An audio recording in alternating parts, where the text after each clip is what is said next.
All right, welcome everyone to your spinal workshop. So here's what I'm going to ask, is that when you ask a question, which is highly encouraged, welcome back, Kate. Yeah, um, interrupt me, send me on tangents. It's okay. I'm here for you. And here's what I know to be true is that we need to value our time. Every single one of you are important and you are enough. But when you choose to show up to something like this, you are sacrificing time somewhere else. And I am very conscious of that. So I can't thank you enough for choosing to be here in this conversation, in this seat, so that hopefully you can take just at least one thing and then apply it to your life right away. So that would be my hope. Something that you can apply right away. Does anyone want, I see you got ready for your notes, but if you want pen, paper, and clipboard, Megan, could you hand that out? Just raise your hand. Megan will be around with paper, pen, clipboard for you if you want to just take notes. Because tonight is about pain management. And it is not my favorite subject to talk about at all, right? How many people have experienced pain? Yeah, like how many people have experienced chronic pain though? And so it's like oh my gosh, it's not normal. It's common, but it's not normal. In fact, 98% of all Americans will experience low back pain at some point in their life, right? Does that statistic surprise anyone? 98%. However, as you get older, it gets worse. Someone tell me why. Subluxations, that's exactly where we're going to go. What else did you say? I said gravity. Gravity. Inflammation, that's where we're going to. All of it plays a part. So if this is something we're constantly battling on a regular basis, we have to know how to combat it on a regular basis as well. But so many times we become complacent and do what's comfortable, right? So how many percent of your nerves can actually feel pain? 10%, which means 90% of your nerves do what? Their function. They're responsible for everything else your body does. So if we just took one of you individually, like Kendall here, she may not look busy right now, but on an internal level, she's extremely busy. She's growing a baby. Does she feel that? Does she have to think about, all right, brain, we're going to grow a toenail today. All right, let's start moving this nervous system, and then from the nervous system, all other organ systems? No. Life is super impressive, and the nervous system doesn't need any interference. But what interferes with our nervous system is the subluxation. Now, there could be philosophical debates here. When we talk about a spine, a subluxation, the bone putting pressure on a nerve, we know scientifically it's not that simple. Okay? That is our layman lecture to people who are not doctors to say this bone moved out of position equals bad. That's caveman style. We know that. There's a lot more research that proves the subluxation is a lot more and less than that. But what we do know is that when you move a bone just 2 to 3 millimeters out of rotation, do you think that's going to mess with the way the joint functions? Yeah.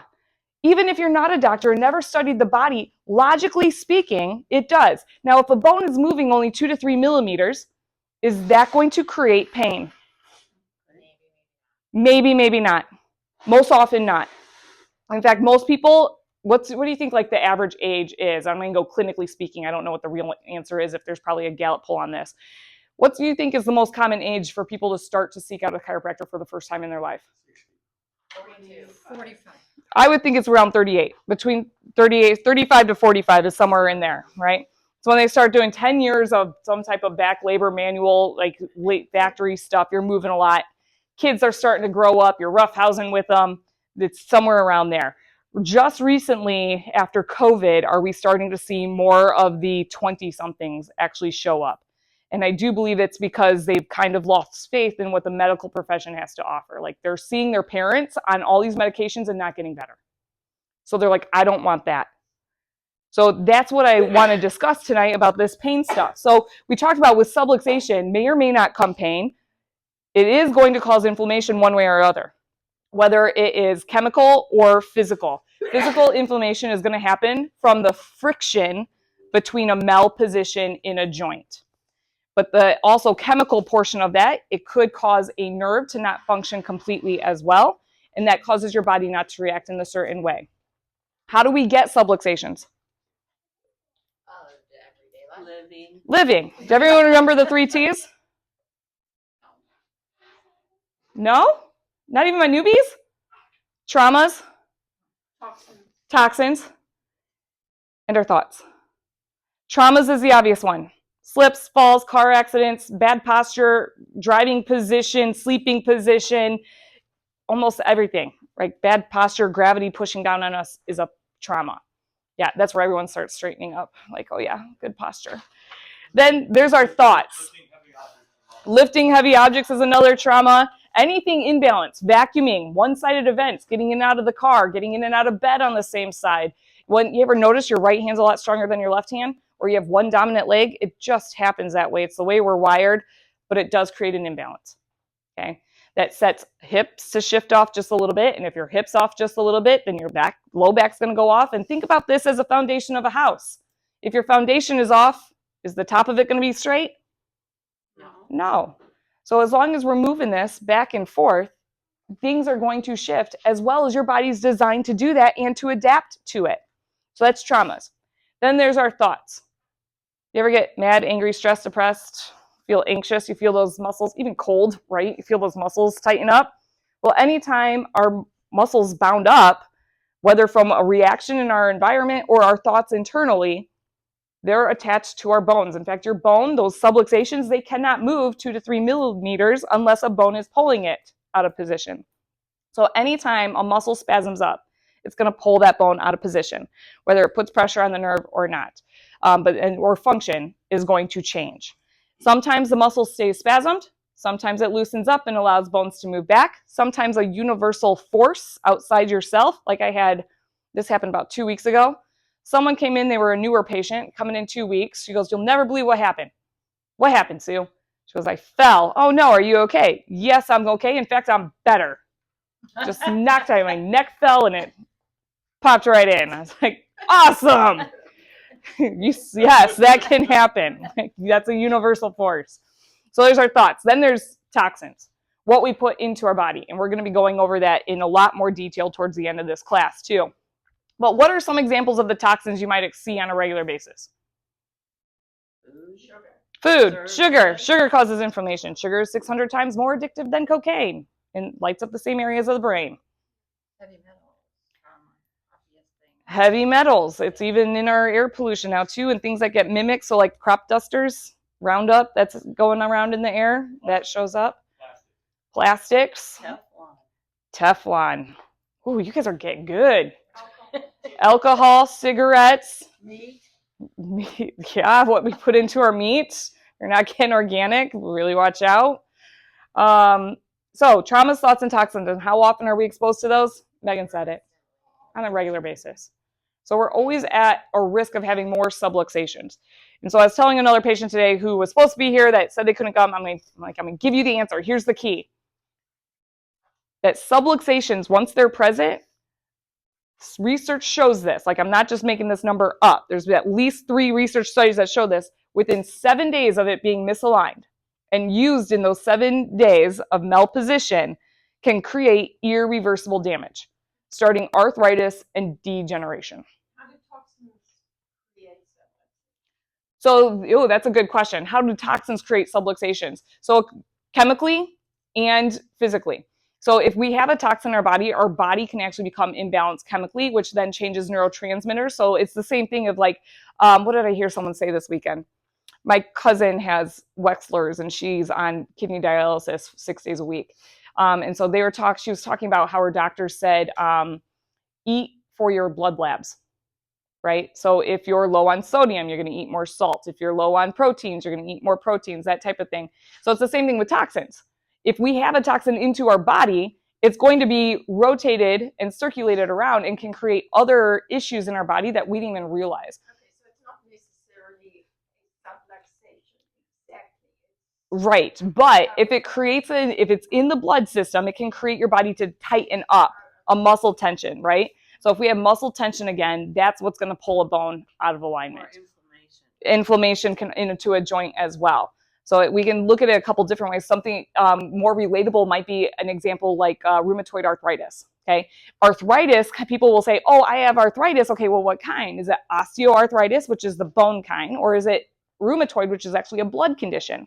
So when we have things in our body, so rheumatoid arthritis is an autoimmune condition that your own blood starts eating at your joints and creating more arthritis.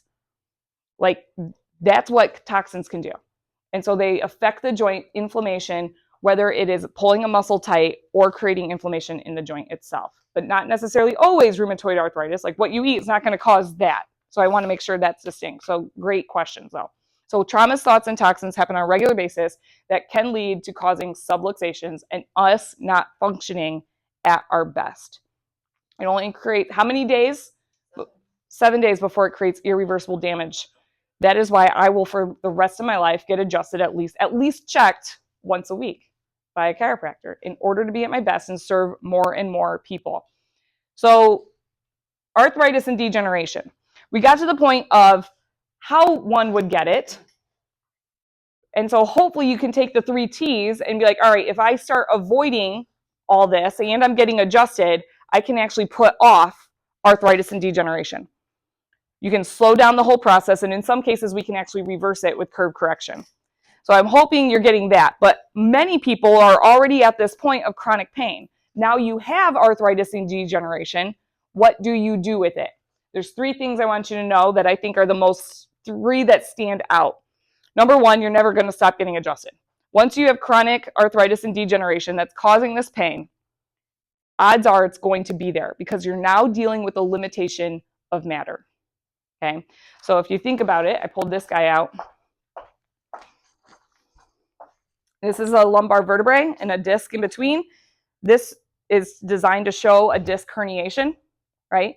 But if we just have a misalignment and this creates degeneration, so it squeezes it, not necessarily a disc bulge, but then the joint actually starts to wear and tear, we have a limitation of matter here. An adjustment is not going to bring the space back, okay? However, you heard me get excited about my decompression table. That does help bring space back. And so I'm really excited about those that we can help with that. So if we have degeneration, whether it's causing nerve impingement, disc bulging, or not, we're dealing with a limitation of matter, okay? Some part of that is going to be there for the rest of your life, and you're always going to be at a risk of high pain. However, miracles do happen. Because how many percent of our nerves can actually feel pain? 10. So we can actually help someone like this actually get out of pain and have this move off the nerves, okay? And there's lots of different options to do that with. The decompression table is one of them. So making sure you're staying to get adjusted, because if you choose to do nothing, is it going to get better on its own? Absolutely not, okay? And one of those other stories, I don't know if I've said this in a spinal workshop recently, about the guy with the hip. So I had a guy come in every day for the last 8 years, and he's in his almost 80s. Every day for the last 8 years has been in pain, right hip. I take an x-ray and I say, Bob, you're a candidate for hip surgery. I don't know if I can help you, right? And he goes, well, doc, that's not going to happen, so give it your best shot. One adjustment, he's out of pain and dancing with his wife again. Did I fix the degeneration? No, that limitation is still there. But we got the joint to function to a point where his body was able to function. Does he still come into the office with pain? Yes, the problem is still there. Chiropractic is not designed to help you feel better. While that's the goal we want, it's designed to help you heal better. So when we remove the interference into a joint, we allow the brain and the body to communicate more and for it to function better. And these are hopefully things you hear me saying at the table all the time. I'm just bringing it full circle. So that's number 1, never stop getting adjusted. Number 2, never stop working out. These simple exercises that we give you can never, ever stop.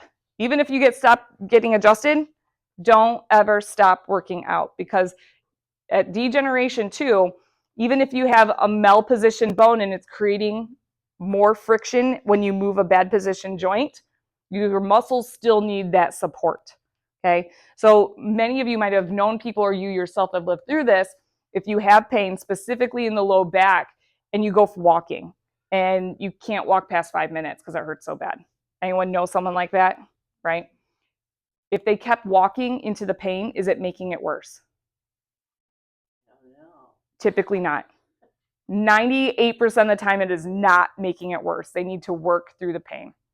Yep. They need to continue to do the exercises and keep working. I've seen it where you stop and then you wait an hour or something and then go walk and it's better. Yeah, you can take breaks. It's all about muscle tightness too. Yeah. But stretching is key.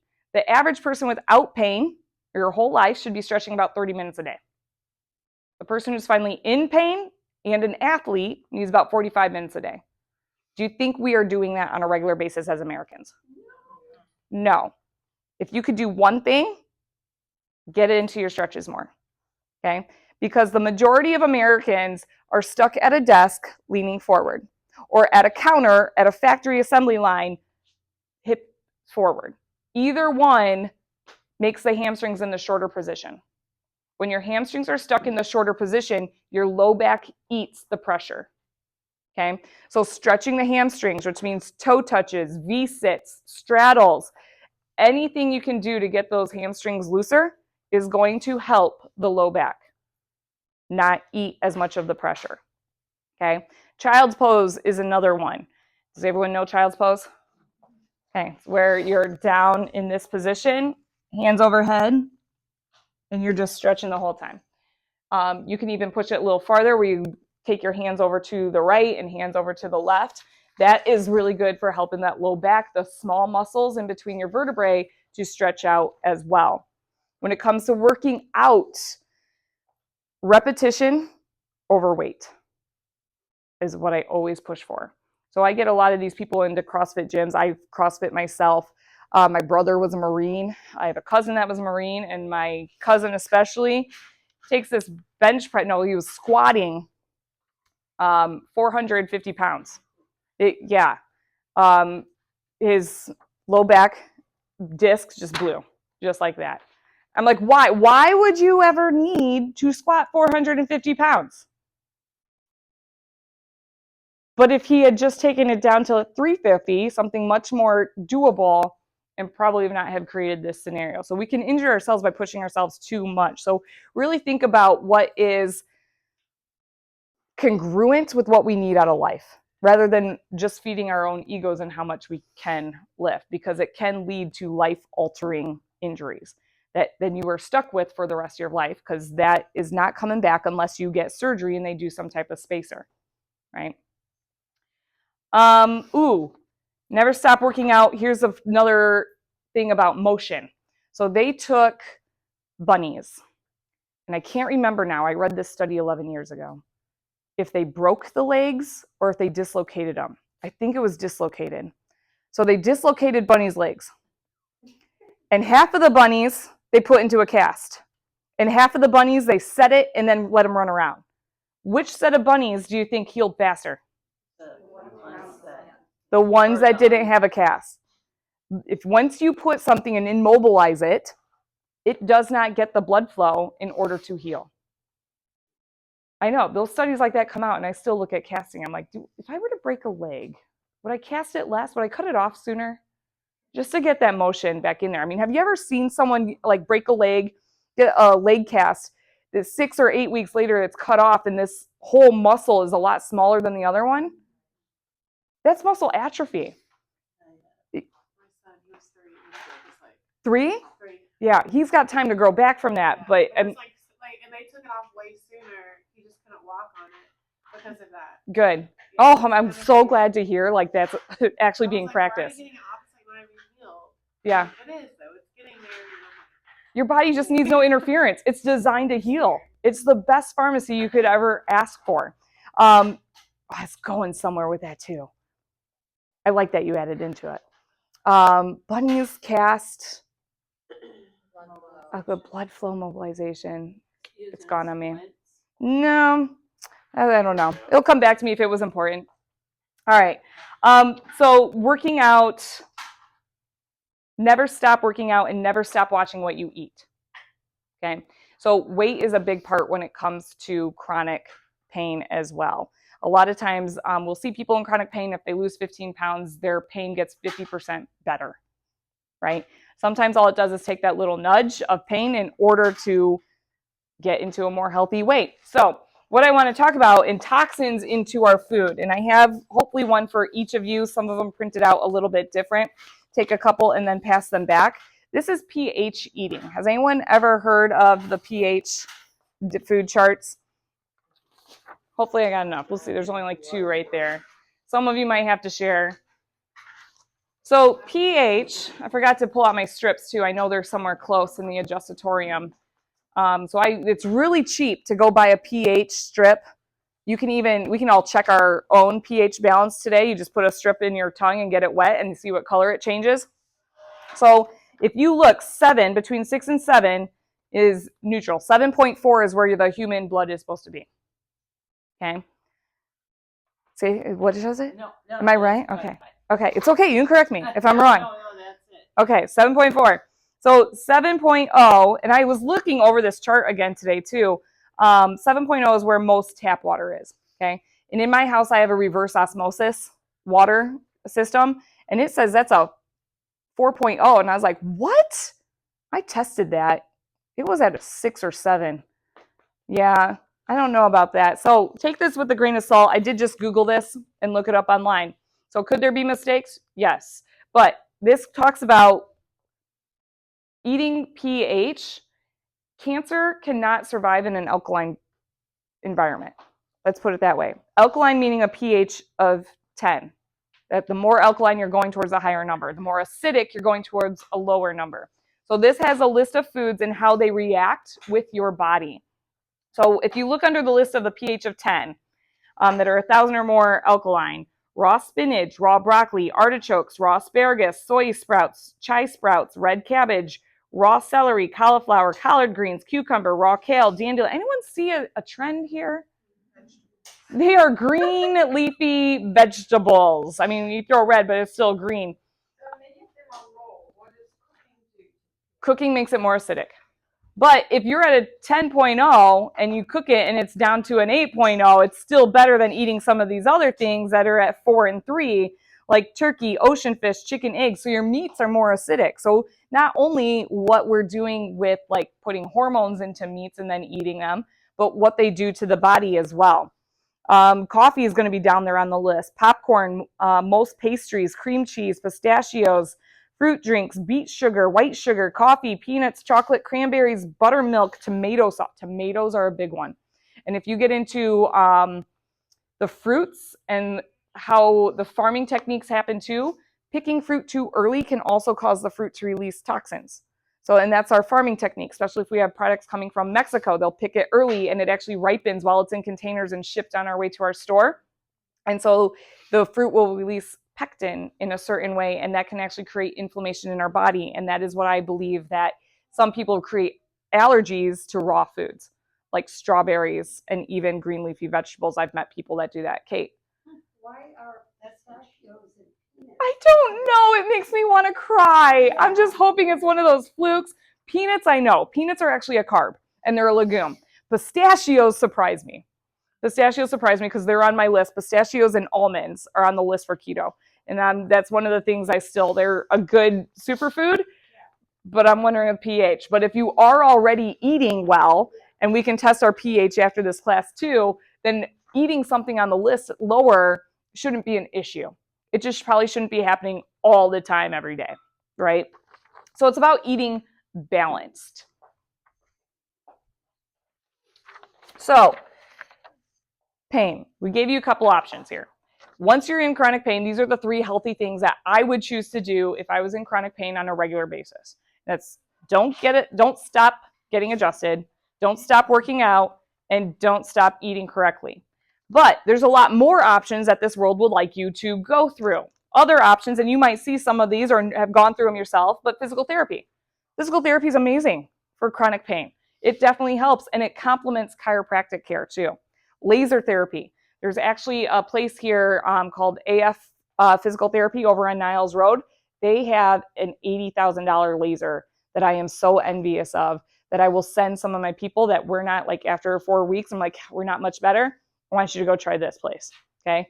So I almost bought laser as well, but the results weren't definitive. 50% got better, 50% didn't. So that's why I ended up with the wave therapy. So that's another tool that we can use for chronic pain as well, because what the wave therapy does is it actually breaks up scar tissue adhesions and inflammation. It's going to bring blood flow into that area, and then that blood flow with it is going to have its own body's stem cells, which is then going to create rejuvenation in that tissue area. Okay, that then rejuvenation process takes 8 weeks. So it continues to help your body heal. That's why I love that thing, because you get results right away. Not only results right away, but we know if it's diagnostic or not too, because over healthy tissue, it won't hurt at all. But over a place of inflammation, scar tissue, or adhesions, it actually creates a little bit of pain because it's breaking those things up. And that thing is, like the hospital has one of these. They won't use it for soft tissue or skeletal. The only thing it's approved for in the hospital by the FDA is for diabetic wound therapy and breaking up kidney stones. Why help them with anything? That's a whole nother class, right? Right. We could get people better, but this system isn't on for people better, right? So, yeah, I digress. What China, the studies that I get the emails since I'm part of this group here for the wave therapy, they're starting to use it for tension headaches, TMJ. I'm starting to use it on scar tissue on my stomach from stretch marks from being pregnant. And so those, I right? You're like, oh, sign me up. No, I don't know if I'm okay with it. I guess it's your session. You paid for it. We can talk about it. But yeah, I love what this thing can do. And I'm curious because I've had a couple patients be blocked up their bowels. I'm like, I wonder if we can break some stuff up with that too, rather than taking something as toxic as like Metamucil and things that, what's the one that, Miralax. That's what I'm trying to say, not Metamucil. Miralax, that helps break things down. Like that is not an okay product in my eyes. So PT, laser, wave therapy, there are topical creams for pain relief. CBD products, I am a big fan of that. And then the decompression table you heard me talk about too. So tomorrow night, I'm going to go check out a decompression table. And what a decompression table, it's a flat table just like this, and it has different components on it. Depending on what part of your spine we're working on, will depend on what other parts we strap down. So typically it's for neck and low back. And so like I was telling you with this, when someone starts degeneration, we have this curve in our low back, right? But in phase 1, it goes flat. And that's when degeneration, arthritis starts to set in. If that goes uncorrected, phase 2 has more bone spurs, spondylosis, where the bones are actually slipping with each other. And then phase 3 is bone on bone. So we can take any one of those phases on the decompression table. So even if this is squished, the table then is computerized and measures the amount of pressure that will push up into the spine and allow it to open up, allowing the body and the disc to actually suck back up too. Inversion tables are another reason or a good idea. You'll see one in my back hallway. I will never have one in which patients can get onto though, because it's a liability issue. I see people get in and out of these who then come to my office in pain. Just because they think they can get in it, lock themselves in, and then flip over, right? It's not meant for that fast, that hard. You usually start about 40 degrees for about 5 to 15 minutes. So if you have a fused area, does the decompression table work? Man-made or God-made? Man or woman-made? It happened naturally, no surgery. Yeah, so if it's natural, if it's there and it's fused because it's bone on bone, we can try it. It might create a little bit more pain though, just because we're really stretching your body into a position it's not used to being in. So we can play with it, but it would be more experimental. Like I haven't seen a ton of studies that take someone from a phase 3 any closer to a phase 2, but it does help release the pain in it because it allows that stretching to happen. And even though, what if you don't have pain, but it's there? I probably wouldn't mess with it. Oh. I would do the other stuff that you're already doing for curve correction. And I can't wait to re-x-ray you too. I have one more day and then I'm done with the 6 weeks. make sure to get on the schedule for re-x-ray so we can get you in Okay. right away. Anything else you guys know for chronic pain, question-wise, or so you've seen someone do? Well, you're talking about the spine, Mm-hmm. but there's other Joints. in your body. I mean, I've had the piezo wave on my knee before, but is that? I guess that's a personal question. Maybe what else I could try? You know, if you had shoulder, your your joints, Mm-hmm. other than your spine. So same thing, like PT, Yeah. creams, CBD, whether you're taking it, putting it topically or orally. But here's a good thing is, has anyone ever seen someone with a knee issue and they're like, oh, why does that one bother you? And you're like, well, they told me it's old age. Anyone hear that? Oh, yeah. Okay, how old's the other knee? The same age. It's not old age, it's imbalance.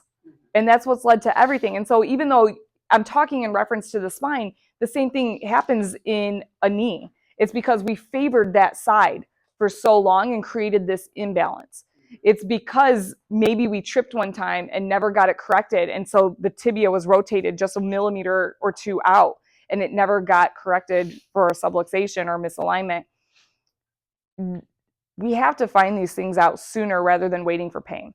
Because when we wait for pain, that's where we're into crisis care now, right? And early, same thing with any other disease or condition, is early detection is not prevention, right? So that could go a whole nother tangent. So from what I know, now I am not medically based. I am, there's only what I know and what I see clinically. So let's say low back, disc decompression is decompressed, not decompressed. It is compressed. Disc is compressed, herniation. What are the options? You'd like to see a neurosurgeon, right? They'll probably put you through PT, then neurosurgeon consultation, and if they feel you're a candidate for surgery, they're going to let you know. There are different kinds of surgery, and I want to give you my opinions on them clinically, but ultimately you do need to decide what's best for you. So one of my favorite, probably only surgery I really ever recommend is a dissection, and that's where they go in and or discectomy. They shave off part of the disc that is herniated, right? So that's going to take pressure off the nerves.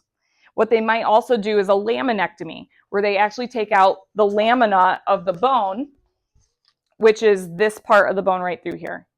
So you guys see how the nerves come out in between this hole right here? They will go in and take out this part of the bone, the lamina, and that will create more space for the nerve. They'll go in and shave a disc. That's a discectomy. The other thing they'll do is fuse it. And there's several different ways to fuse it. The one that I am dead set against, I will never get in my entire life, no matter what, is screws and spacers. I only see worse things happen out of these. Also, does anyone know the rate of success when it comes to low back surgery? Very, very low. It's less than 50%. Oh, by the way, let's define success. Success means any less pain than when you started in for 5 years. But they don't tell you that stuff going in. So in 5 more years, you're actually expected to be at the same pain you were or worse. It has a 70% fail rate. I believe that just from people talking to people. And insurance will be happy to pay the $150,000 bill, but for you to get adjusted 12 times, that's not okay. So the fusion, what happens, if they put screws in the bones, they connect them with the rod, it might be 2 segments, it might be 3, it might be 4. I have a couple people with scoliosis that I've seen the entire spine done. It worked for them. Sometimes it's warranted. You have to decide what's right for you. I still adjust them. But what happens when you fuse a spine is that this is now immobile, right? Those joints only move together, which means the segment above it and the segment below it are now in a bad position. And so those start to break down faster than they would have had the surgery not have happened. Okay. Kyphoplasty, if fusion has to happen. So I had to refer a 19-year-old girl in for a fusion and discectomy. really rare event, but glad she did it. Surgery did not go as planned. There were side effects crazy, but in the end, it worked out really well.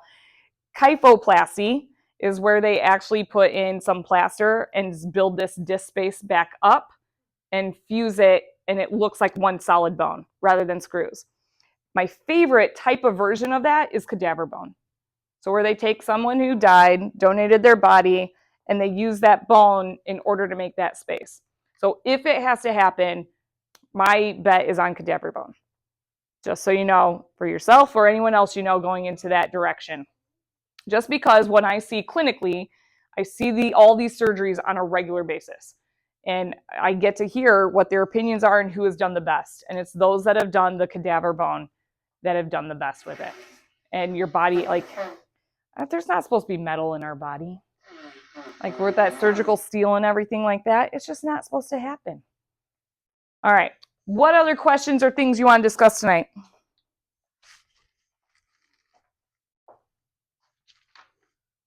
Very good presentation. Well, thank you. I appreciate that. So I got to close then. If you guys, you're welcome to stay after. If I missed anyone for adjustments, we can get adjustments done. If you want to test your pH, I'll get out the pH strips if I can find them. It took me 3 weeks to find them last time I went on a hunt for them, and I said, remind me, I put them over here, and let's hope they're still there. Here's what I want you guys to know, is that I appreciate every single one of you, and so we have Patient Appreciation Day coming up. And so Patient Appreciation Week happens in March, but Patient Appreciation Day only happens one day in July every year. And so it's coming up on the 24th, and I actually rented Jalapeno Grill is a food truck. So between 11 and 1, stop by for lunch, and then between 2 and 5:30, there's going to be Annie's ice cream truck. So even though those are possibly toxins, everything in limitation, and stay balanced. Right? Oh, I could go. There was a time I did a patient appreciation at Coronas. I was giving out Coronas on a patient appreciation week when Corona hit. Yeah. So we're here to appreciate you. You see all these decorations. We're going to be dressed up as cowgirls that day. We're going to be adjusting you that way. You're going to be sent home with these little ducks with cowboy hats. They're gifts for you guys because we really appreciate everything you've done in showing up and letting us educate you and take care of you. So I can't thank you enough for staying in this conversation and wanting for more, to learn more and hopefully apply it to your life so that you and the persons that you love most can live a better, higher functioning and higher quality life. So thank you. Yeah, you're welcome. Yep.